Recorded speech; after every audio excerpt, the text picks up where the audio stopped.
दोस्तों, आज हम शुरू करने वाले हैं अक्टूबर 2025 में तैयार किया हुआ मेरा करंट अफेयर्स, जो नोट्स काफ़ी बच्चों के काम आ रहा है। काफ़ी मोटिवेशन मिला है, मुझे अच्छा रिस्पॉन्स मिला है दोनों वीडियो में, तो मैं चाह रहा हूँ कि आपको और ज़्यादा से ज़्यादा इस चीज़ का बेनिफिट दिलाऊँ।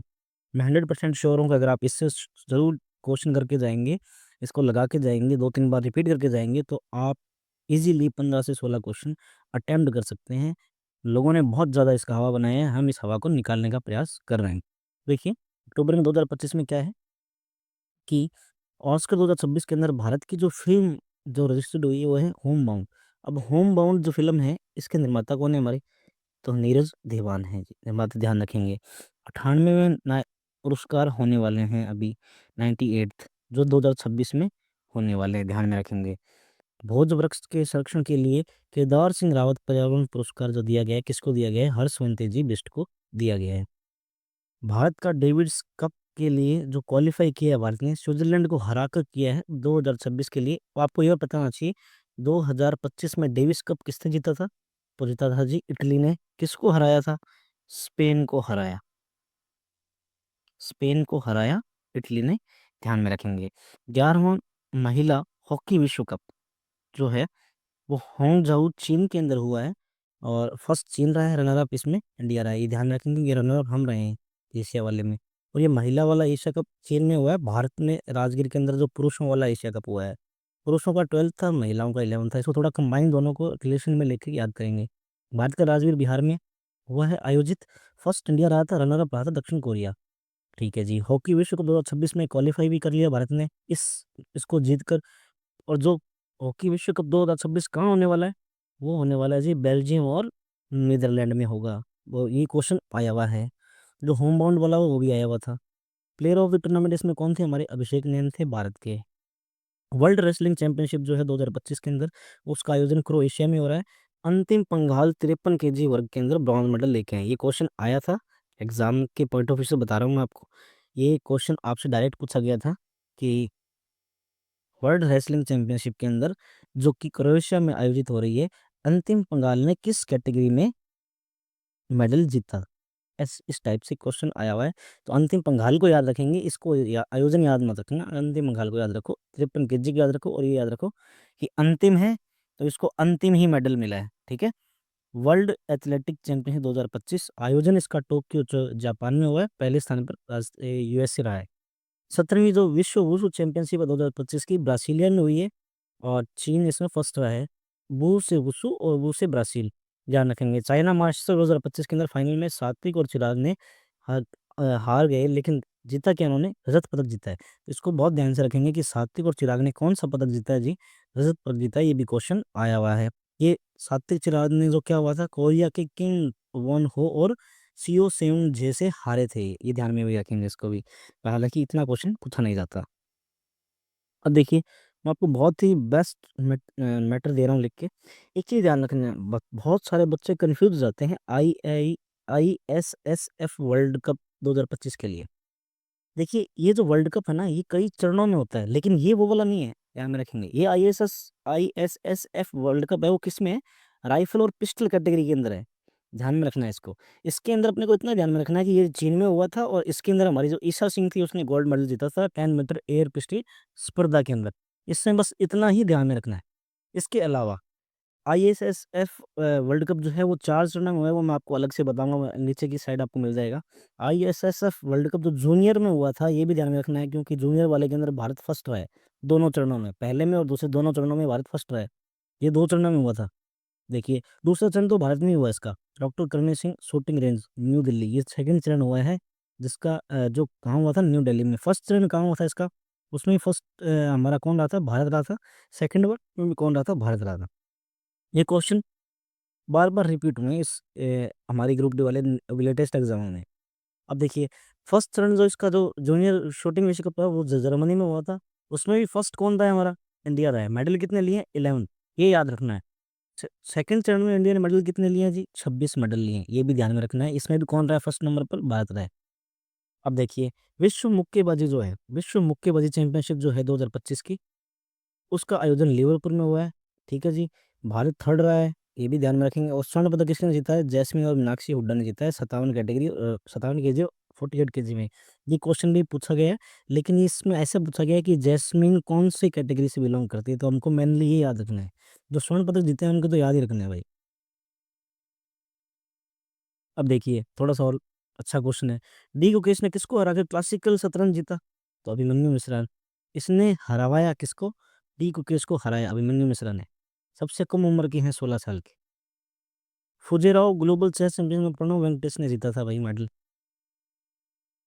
विश्व स्पीड स्केटिंग चैंपियनशिप में स्वर्ण पदक किसने जीता है? आनंद कुमार वेल कुमार ने। ये क्वेश्चन भी पूछा हुआ है, ये भी आया था क्वेश्चन, ये भी आया था। मैं सारे जो भी क्वेश्चन आपको बता रहा हूँ सभी आए हैं लेटेस्ट, और जिसने एग्जाम दिया होगा वो 100% इसको देख के अपने आप को रिलेट कर सकता है।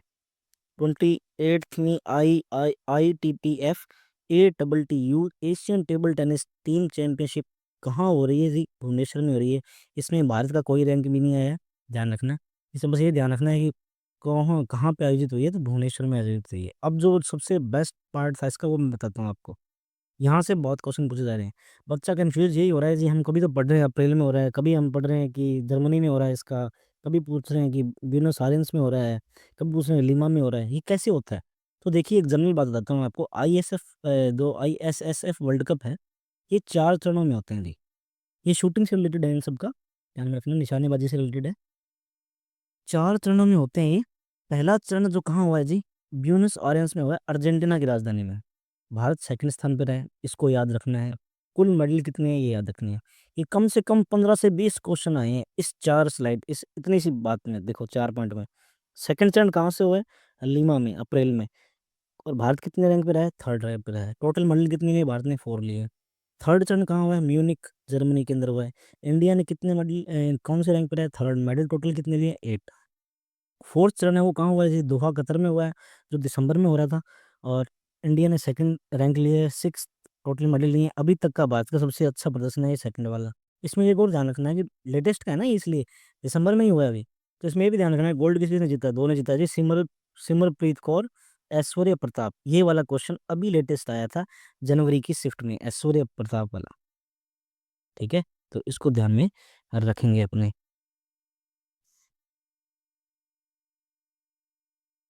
तो इतनी चीज़ें को हम ध्यान में रखेंगे।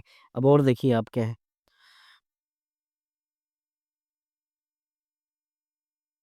कुछ नियुक्तियाँ थी, वो भी देखेंगे हम। CGA controller general of the India कौन है? हमारी GTS कल्याणी जी हैं। उपराष्ट्रपति के सचिव कौन नियुक्त हैं? अमित खरे जी में। AI जो हमारा आयुर्वेदिक से रिलेटेड है, दिल्ली के नए निदेशक कौन बने हैं? प्रदीप कुमार जी प्रजापति बने हैं। सशस्त्र सीमा बल SSB के नए महानिदेशक कौन बने हैं? संजय सिंघल बने हैं। संयुक्त राष्ट्र महिला में दूसरा कार्यकाल किसको मिला है? श्री सीमा बहुस जी को मिला है।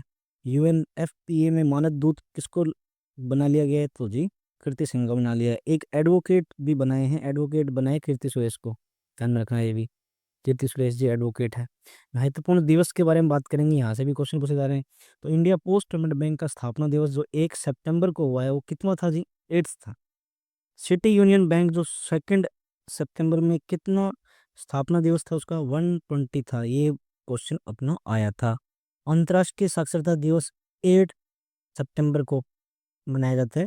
इसकी थीम क्या थी? डिजिटल युग में साक्षरता को बढ़ावा देना। ये क्वेश्चन आया था आपका। ओजोन परत के संरक्षण के लिए अंतर्राष्ट्रीय दिवस, और इसकी थीम क्या थी? विज्ञान से वैश्विक कार्रवाई तक। एक चीज अपने को ध्यान में रखनी है कि हमसे पर्टिकुलर दिवस नहीं पूछे जा रहे हैं, हमसे क्या पूछा जा रहा है? थीम पूछा जा रहा है। चाहे वो मधुमेह की हो, साक्षरता की हो, या फिर बच्चों के वो क्या बोलते हैं उसको, पर्यावरण संरक्षण की हो, ये सभी इनकी थीम पूछी जा रही है। अंतर्राष्ट्रीय सप्ताह की होगी, सॉरी अंतरिक्ष सप्ताह की होगी, अंतरिक्ष दिवस की होगी, इनकी थीम पूछी जा रही है अपने से। तो हम थीम ज़्यादा प्रिपेयर करेंगे इस चीज़ में। एक ही चीज़ देखिए, CSIR जो हमारा है इंस्टीट्यूट, उसकी 26 सितंबर को कौन सा स्थापना दिवस था? 84th में था। NDM का कौन सा था? 21वां था। NCERT का कौन सा था? 65 था। ये इंपॉर्टेंट है, इसको ध्यान में रखना। अपने को याद, एक ही याद रखा तो ये भी याद रखना है, क्वेश्चन आया था अपना। IDSC का 17 सितंबर को कौन सा स्थापना दिवस है जी? 76वां। भारतीय रक्षा इंजीनियरिंग सेवाएं होती है, 76वां इसका क्या है? स्थापना दिवस है। ये भी ध्यान में हम रखेंगे। अब कुछ सम्मेलनों के बारे में बात कर लेते हैं। ई गवर्नेंस का सम्मेलन कहाँ हुआ है? विशाखापट्टनम में हुआ है। ये क्वेश्चन बार बार रिपीट हो रहा है, ये ध्यान रखना। 28th में था ये। संयुक्त कमांडरों का सम्मेलन कहाँ हुआ है? कोलकाता में। 11वां सीपीए भारत क्षेत्र सम्मेलन विधान सौध बेंगलोर में हो रहा है। संसद और राज्य संघ राज्य क्षेत्र विधानमंडलों की महिला सशक्तिकरण संबंधी समितियों का राष्ट्रीय सम्मेलन कहाँ हो रहा है? तिरुपति आंध्र प्रदेश में। एंटी नारकोटिक्स टास्क फोर्स प्रमुखों का दूसरा राष्ट्रीय सम्मेलन कहाँ हो रहा है जी? न्यू दिल्ली में हो रहा है जी। अमित शाह जी के उद्घाटन किया है उसका अमित शाह जी ने। अंतरिक्ष पर अंतर्राष्ट्रीय सम्मेलन जो है अंतर्राष्ट्रीय सम्मेलन जो है वो बेंगलोर में हो रहा है। वर्चुअल उद्घाटन जो है वो जितेंद्र सिंह जी कराया। थीम क्या थी इसकी, ये ध्यान में रखेंगे। वैश्विक प्रगति के लिए अंतरिक्ष का उपयोग, नवाचार, नीति और विकास। चौथा तटरक्षक वैश्विक शिखर सम्मेलन कहाँ हो रहा है जी? रोम इटली में हो रहा है। भारत 2027 में चेन्नई में मेजबानी इसकी करेगा। ये ध्यान रखना है कि इसकी मेजबानी भारत कब करने वाला है? 2027 में करने वाला है। चौथा फिक्की लीड्स 2025 जो है भारत मंडपम न्यू दिल्ली के अंदर हो रहा है। इसकी थीम क्या है? Collaboration of the growth in A transformative world. इसको भी ध्यान में रखेंगे। थीम ध्यान में रखेंगे, अपने अपने से डायरेक्ट वैसे ही क्वेश्चन हो जा रहे हैं, थीम रिलेटेड ज़्यादा क्वेश्चन आ रहे हैं। सरपंच संवाद राष्ट्रीय गुणवत्ता सम्मेलन जो है न्यू दिल्ली में हो रहा है। इसकी थीम क्या है? विकसित ग्राम से विकसित भारत। आपको कभी भी विकसित भारत वाला मिल जाए तो हम इजीली उसको लगा देंगे, क्योंकि वही होता है आजकल। हर चीज़ को विकसित भारत 2047 तक लेके जाया जा रहा है बस। शिल्प समागम मेला 2025 में जो है उसका आयोजन बेंगलोर में हो रहा है, और ट्यूलिप कार्यक्रम के तहत इसका प्रोग्राम हो रहा है, ये ध्यान रखेंगे इसको भी। अब कुछ ऑपरेशंस के बारे में बात कर लेते हैं जो अभी हुए हैं हमारे सितंबर में। तो जल प्रहार, जो जल प्रहार हमारा ऑपरेशन है, हाँ, वो कैसा है? तो आर्मी और नेवी दोनों का मिलके किया जा रहा है ये। इस 2 फेज में हुआ है ये। इसका पहला फेज जो आईएनएस घड़ियाल और प्लस आर्मी के साथ विशाखापट्टनम में हुआ था। सेकंड फेज जो काकीनाडा में हुआ था। सेकंड फेज को ध्यान में रखेंगे, काकीनाडा वाले को। लेटेस्ट ही पूछा जा रहा है, ज़्यादा पहले वाला नहीं पूछा जा रहा। तो काकीनाडा अगर याद रहते हैं, दोनों याद रखेंगे। पहला फेज हुआ विशाखापट्टनम में जल प्रहार, और फिर काकीनाडा। समुद्र प्रदक्षिणा, ये बहुत इंपॉर्टेंट है, इसको ध्यान में रखेंगे। मुंबई से सिसेल्स और वापसी, यानी कि मुंबई से सिसेल्स तक जाएगा और वहां से वापस आ जाएगा मुंबई में। आईएनएस त्रिवेणी है, आईएएस भी त्रिवेणी है। इसमें सारी की सारी महिलाएं ही हैं। इसको हरी झंडी किसने दी थी? राजनाथ सिंह जी ने दी थी। 9 महीनों में 26,000 समुद्री मील दूरी ये तय करेगा। इसमें नेतृत्व तो कौन कर रहा है? अनुजा विरुद्ध कर रहे हैं। अपने को इतना ध्यान रखना है, इसमें सब वुमेन ही हैं, तीनों सेनाओं की। कई कई जगह 10 वुमेन दिखा रहे हैं, कई जगह 12। जो साथ में इनके कर्मी हैं उनको अगर मिला लिया जाए तो 12 है, अगर ऑफिसर की बात करें तो वो 10 है। ठीक है। मैत्री के बारे में बात करें, मैत्री जो हमारा युद्धाभ्यास है 14वां, वो भारत और थाईलैंड के बीच में हो रहा है। इसका आयोजन, मैत्री का आयोजन कहाँ है जी? मेघालय उमरोई में। बहुत इंपॉर्टेंट है, बहुत बार बार क्वेश्चन आया है ये। इंडिया की ओर से मद्रास रेजिमेंट ने भाग लिया है। थाईलैंड की ओर से फर्स्ट इन्फेंट्री बटालियन ने भाग लिया है। ऐसे ही पैसिफिक रीच है 2025 का पनडुब्बी बचाओ अभ्यास है। आयोजन इसका सिंगापुर में है, और इंडियन की तरफ से आईएनएस निस्तार ने इसमें भाग लिया है। युद्ध अभ्यास जो 2025 है वो इंडिया और यूएसए के बीच होता है। 21वां संस्करण है। मद्रास रेजिमेंट ने इसमें भाग लिया है, ध्यान में रखेंगे। अमेरिका की 11वीं एयरबोर्न डिवीजन, अमेरिका, जबकि विदेशियों का नहीं पूछा जाता, बस इंडिया का पूछा जाता है हर बार, कि भी किस रेजिमेंट ने या फिर किस जहाज ने इंडिया के पार्टिसिपेट लिया है। युद्ध कौशल देखिए 3.0 जो है अरुणाचल प्रदेश में हो रहा है, कमेंग क्षेत्र के अंदर। असनी पलटन, जो असनी पलटन कौन सी है पता है आपको? जो ड्रोन से रिलेटेड होती है, ड्रोन इकाई है, इंडियन आर्मी के अभ्यास है, ये भी ध्यान में इसमें रखेंगे। अब हम बात करते हैं कुछ अभियानों के बारे में, और जैसे स्वच्छता ही सेवा है, एक अभियान है। शुभारंभ 17 सितंबर को इसका हुआ था। थीम क्या थी इसकी? थीम में ध्यान में रखेंगे, एक और पेपर में आई थी, स्वच्छतोत्सव, स्वच्छता को उत्सव के रूप में मनाना। अब कुछ योजनाएं और कार्यक्रम के बारे में बात करेंगे कि 65वां स्थापना दिवस अभी हमने पढ़ा है, किसका था? ये हमारा एनसीईआरटी का था। धर्मेंद्र प्रधान जी ने इसकी उपस्थिति में कुछ घोषणाएं की, जैसे बाल वाटिका टीवी चैनल, दीक्षा 2.0, प्रशस्त 2.0, किताब एक पढ़े अनेक, पीएम ई विद्या मोबाइल ऐप। इतना याद रहे तो अच्छी बात है, लेकिन याद रखने वाली बात है ये। उत्कल जमनकारा सुयोग्य संताना पुस्तक जो है, उड़ीसा के 100% व्यक्तियों पर आधारित एक पुस्तक है, जो इसी दिन उसको भी लॉन्च किया गया था। इसको ध्यान में रखना है बस। अपने से ये क्वेश्चन आ सकता है कि उत्कल जनकारा सुयोज्य संताना पुस्तक जो है, इसका संबंध किस राज्य से है? तो उड़ीसा से है। अटल इनोवेशन मिशन जो है, नीति आयोग द्वारा चलित एक मिशन है। पहल इसकी हुई थी मेगा टिकरिंग दिवस 2025। एशियाई रिकॉर्ड बनाया हमने इसमें, ध्यान में रखेंगे। विश्व का सबसे बड़ा एक दिवसीय टिकरिंग कार्यक्रम है। देश में 10,000 से अधिक अटल टिकरिंग लैब्स स्थापित की जा चुकी है, जिसका जिक्र हमारे बजट में भी था। अब मैं आपको बहुत जल्द पुराना बजट भी देना चाहता हूँ, क्योंकि अब नया बजट आ जाएगा, फिर हम उसको उसके साथ कंपेयर करेंगे बाद में।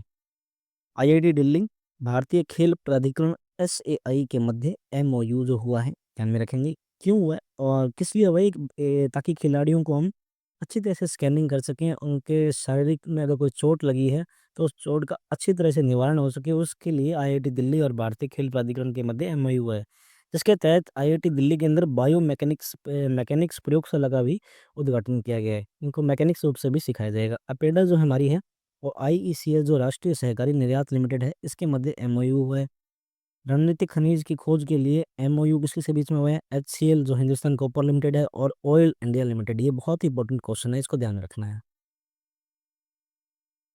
जो मैं इंपॉर्टेंट बोल रहा हूँ वो तो आप 100% याद करके ही जाएंगे, उनसे बाहर क्वेश्चन नहीं आएगा। अब देखिए हम कुछ बात करते हैं कुछ ऐप्स की। जैसे कपास किसान ऐप है, इसको गिरिराज सिंह जी ने बनाया है। अब आपको 100% क्वेश्चन में कौन देगा, वो ऑप्शन में देगा, साथ में इनके गिरिराज सिंह के साथ में देगा शिवराज सिंह चौहान, क्योंकि वो हमारे कृषि मंत्री है ना। लेकिन कपास किसान ऐप को लॉन्च किसने किया है, गिरिराज सिंह ने। ये राज्य मंत्री हैं हमारे कृषि के। कपास कॉर्पोरेशन ऑफ इंडिया के द्वारा इसको बनाया गया है, सीसीपी के द्वारा। आदिवाणी जो है उसका बीटा संस्करण जनजातीय भाषा के हेतु किया गया है। इसका विकास किसने किया है, बिट्स पिलानी ने, IIT Hyderabad, tribunal research institute आदि है। ये नहीं पूछे जाएंगे, ये पूछा जाएगा किससे संबंधित है, तो जनजातीय भाषाओं से। और ये क्वेश्चन आया था कि कौन सा संस्करण है, तो वो बीटा संस्करण है, ध्यान में रखना है। सितंबर में रामसर साइट की संख्या कितनी हो गई है, 93। अब ये सितंबर तक तो 93 है। अगर हम जनवरी की बात करें तो जनवरी में 96 हो चुकी है, ध्यान में रखना है। 96 जो है वो है सिलीसेड झील। सिलीसेड झील, सिलीसेड झील जो कहाँ है, राजस्थान में है। तो मैं थोड़ा इसको साफ करके आराम से लिख के दिखाता हूँ आपको इसको थोड़ा अच्छे से, कि 96 जो थी, 96 है वो है सिलीसेड झील। इसको ध्यान में रखना आप, क्योंकि 95 और 96 साथ में बनाई गई थी। 95 जो है वो छत्तीसगढ़ से है, पहली है छत्तीसगढ़ से। और 94th है वो भी कौन सी है, हमारी गोकुल जलाशय, वो कहाँ का है आपका, वो भी बिहार का है। इसको ध्यान में रखना है, ठीक है। बाकी जनवरी वाले में मैं आपको तीनों बता दूंगा, दिसंबर के अंदर बता दूंगा सारे। अब आगे देखिए, ब्लैक एस्पिडस नामक जो कवक है, इस दो नई प्रजातियां इसकी मिली हैं। इसका ये ध्यान में रखना है, क्वेश्चन ये पूछा गया था, इसकी प्रजाति जो खोजी गई है किसके द्वारा खोजी गई है, तो MACSAR पुणे के द्वारा। आपको बस पुणे याद में रखना है कि पुणे करके जो संस्थान है पुणे में कोई, उसने खोजा गया। और दो कौन कौन सी प्रजातियां हैं, डाके फाल्करी और पेट्रोसिया विल्टशायरी। विश्व का पारिस्थितिक हॉटस्पॉट है हमारा पश्चिमी घाट, ये भी ध्यान में रखना है, अलग से पॉइंट है। बैलन डी और तो पुरस्कार है, देखिए बहुत अच्छा पुरस्कार है बैलन डी और पुरस्कार। इसको उस्मान डेम्बले ने जीता है। इनको भी फीफा का भी अवार्ड मिला है। महिलाओं में इसको एताना बोनमाटी को जीता है। देखो ताना मारेंगे तो महिला अगर बेलन चलाएगी तो महिलाओं को आप ताना तो मारोगी, महिलाओं के लिए तो ताना ही है ना, बेलन चलाने को एक टाइप से ताना ही मानते हैं, तो इसको एताना बोनमाटे से याद आ जाएगी। बैलन डी और अवार्ड है। स्पेन और बार्सिलोना जो है उससे इनका संबंध है। उस्मान डेम्बले का संबंध किससे है, फ्रांस से।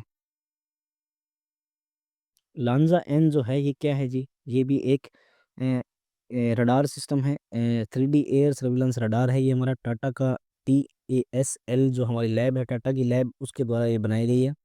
नेवी के लिए ये है लांजा एन, और इसका सहयोग इंदिरा ने किया है। इंदिरा कहाँ की कंपनी है जी, स्पेन की। इंदिरा को देख के आप कहीं भारत का मतलब लगा देना, ये स्पेन की कंपनी है। इसकी रेंज 470 किलोमीटर है।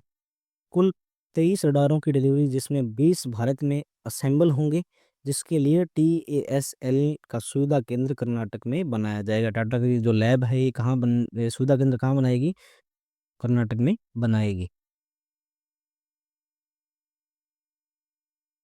अब देखिए लास्ट पॉइंट इसके बारे में और देख लेते हैं, कि DSC जो A22 जलावतरण, इसका कहाँ हुआ है जी, इसका जलावतरण हुआ है टीटागढ़ कोलकाता में। ये इस टाइप से आएगा, DSC A22 का जलावतरण कहाँ हुआ है, ये जी हुआ है टीटागढ़ कोलकाता में। 11वां गोला बारूद सह टर्पीडो सह मिसाइल वॉर जो है, ये ठाणे में लॉन्च हुआ है। इस क्या नाम है इसका, LSAM-25। इसका परीक्षण कहाँ हुआ है जी, नौसेना विज्ञान एवं प्रौद्योगिकी प्रयोगशाला के अंदर हुआ है। अब ये है कहाँ, ये प्रयोगशाला है जी आपकी विशाखापट्टनम में, ध्यान में रखना है। इसका निर्माण करने वाली, सॉरी, इसका परीक्षण करने वाली डिजिटल ट्रांसफॉर्मेशन अवार्ड जो है वो भारतीय रिजर्व बैंक को मिला है, ये भी ध्यान में रखना अपने को, ये इंपॉर्टेंट पॉइंट है। तो जितने भी मैंने आपको पॉइंट बताए हैं, अगर आप इससे संबंधित आपको कुछ और क्वेरी है, इससे संबंधित अगर आपको कुछ डाउट है, तो वो भी आप कमेंट के जरिए मुझे बता सकते हैं। धीरे धीरे मैं आपको इसके पीडीएफ भी प्रोवाइड करवा दूंगा। अब मैं अभी उसके ऊपर काम कर रहा हूँ कि मुझे टेलीग्राम पर किस टाइप से बनाना चाहिए, राय ले रहा हूँ मैं लोगों से। अभी मैंने नया स्टार्ट किया है, तो आपसे माफ़ी चाहता हूँ अगर आप इस चीज़ के बारे में कुछ आपको तकलीफ आ रही है तो। बाकी मैं अपनी तरफ से पूरा अपना 100% देने की कोशिश कर रहा हूँ, क्योंकि मैंने बहुत सारी वीडियो देखी है और मुझे लगा ये चीज़ें अभी तक उपलब्ध नहीं करवाई जा रही है। सभी अपने अपने कोई अपना मैराथन लगा रहा है, कोई क्या लगा रहा है, उसमें क्वेश्चन पढ़ नहीं रहा, कोई दो या एक क्वेश्चन पढ़ रहे हैं तो उसका पता नहीं है। ठीक है जी। तो अगर आपका बहुत बहुत धन्यवाद, आपको अच्छा लगे लाइक शेयर कमेंट कीजिए और मुझे सपोर्ट कीजिए। बहुत बहुत धन्यवाद।